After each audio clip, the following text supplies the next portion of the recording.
Hospital जाओ, अपनी report कराओ, और वहां की रिपोर्ट से जब यह आया कि वो समस्या से मुक्त हो गया, मैं इतना ही कह सकता हूं।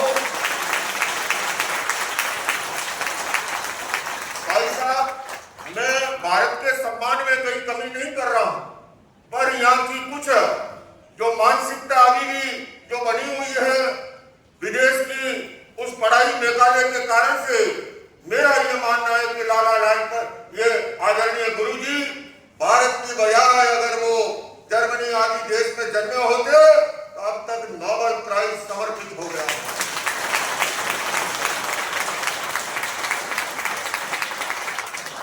न्यूरोथेरेपी एक ऐसी विधा जब हमारे देश की आधी से अधिक आबादी गरीबी रेखा से नीचे जीवन बसर कर रही हो, ऐसे के अंदर कम से कम खर्च करके व्यक्ति को स्वस्थ बनाने का काम न्यूरोथेरेपी करती है।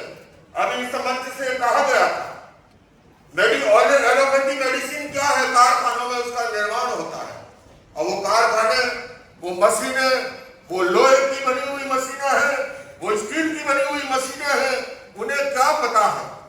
और न्यूरोथेरेपी में हमारी बॉडी के अंदर ही उस दवाई को उत्पन्न किया जाता है, और बॉडी को यह पता है कि मेरे लिए क्या अनुकूल है क्या प्रतिकूल है। मैं आपको बताऊं, भोजन में एक छोटा सा बाल अगर आ जाए और भीतर चला जाए ना, तो बॉडी तत्काल वमन करेगी, उसको बाहर फेंकेगी, उसको अंदर नहीं रखेगी। तो भला बॉडी जो है ऐसी दवाई भीतर उत्पन्न नहीं कर सकता जिसमें साइड इफेक्ट हो, और इसलिए न्यूरोथेरेपी निरापद है, उसमें कोई साइड इफेक्ट नहीं है। और वो सबसे बड़ी बात, ये विधा मूल में जाकर के, जड़ में जाकर के उसके रूट कॉज को, उसके मूल कारण को ठीक करती है। और अंत में मैं आज के दिन लंबा समय नहीं लूंगा, मुझे अगले कार्यक्रम में भी मैंने अभी भाई साहब से भी परमिशन ली जाना है, पर इतना अवश्य कहूंगा, मूल में जाके, जड़ में जाके हमारा भारतीय चिंतन परंपरा जो है हमेशा मूल स्पर्शी रही है। हमारे आज आदरणीय गुरुजी का किस लिए कि उन्होंने सदैव चेतना को केंद्र में रखा था, पदार्थ परिधि में था, वो कभी धन दौलत के चक्कर में नहीं गए, वो कभी प्रलोभन में नहीं गए। मुझे पता है विदेशों से ऐसे ऐसे प्रलोभन आए थे, इस विधा का बेच दिया जाए तो न जाने कितनी बड़ी धन संपदा मिलती, पर उन्होंने ठुकरा दिया उस बात को, क्योंकि उसको उनके लिए भारत देश और भारत का स्वदेशी और स्वावलंबन में उनका विश्वास था।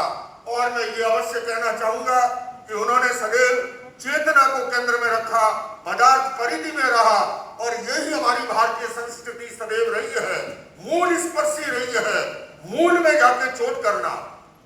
राजस्थान के रेगिस्तानी इलाके में मैं जहाँ जन्मा हूँ, बाड़मेर जिले में जैसलमेर में, एक व्यक्ति की गर्मी के समय में गाड़ी फंस गई, पसीने से तरबतर, बहुत बड़ा सेठ था, साहूकार था। सोचा गाड़ी वहां पर एकदम उस जंगल में जहां पर वृक्ष भी नहीं, रेत के टीले ही टीले हैं, कहां से मैकेनिक को लाए, ठीक कराए। पता लगा कि एक झोपड़ी के अंदर अभी अभी कोई हुनर सीख के आया है युवक, और वहां तक पहुंचा, उसे लेकर के आए कि भैया गाड़ी ठीक कर दो। उसने गाड़ी को देख दिखा के कहा कि साहब मैं गाड़ी तो ठीक कर दूंगा, 1000 रुपया लूंगा। उसने कहा 1000 नहीं तो 1100 लेना, मैं इस समय गर्मी से बेहाल हो रहा हूं, तुम इसको जल्दी से ठीक करो। उसने गाड़ी का जो है ढक्कन खोला और इंजन के आसपास एक हथौड़े की चोट की और गाड़ी स्टार्ट हो गई। सेठ ने कहा बड़ी लूट मचा रखी है, एक हथौड़े का कोई 1000 रुपया होता है। उसने कहा साहब हथौड़े का 1000 रुपया नहीं, उसका तो 1 ही रुपया है। सवाल है चोट कहां पर करनी, 99 रुपये उस पास है। आदरणीय गुरुजी उस मूल में जाकर के, उस जड़ में जाकर के समस्याओं का समाधान किया। मैं समझता हूं भारत के लिए एक बहुत बड़ा ये वरदान है न्यूरोथेरेपी की विधा।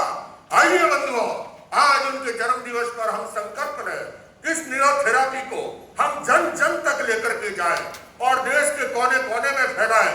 और इसके अंदर मैं सारे न्यूरोथेरेपिस्टों को कहूंगा एकजुट होकर के कार्य करें, और जिससे कि अतीत में भी मेरे साथ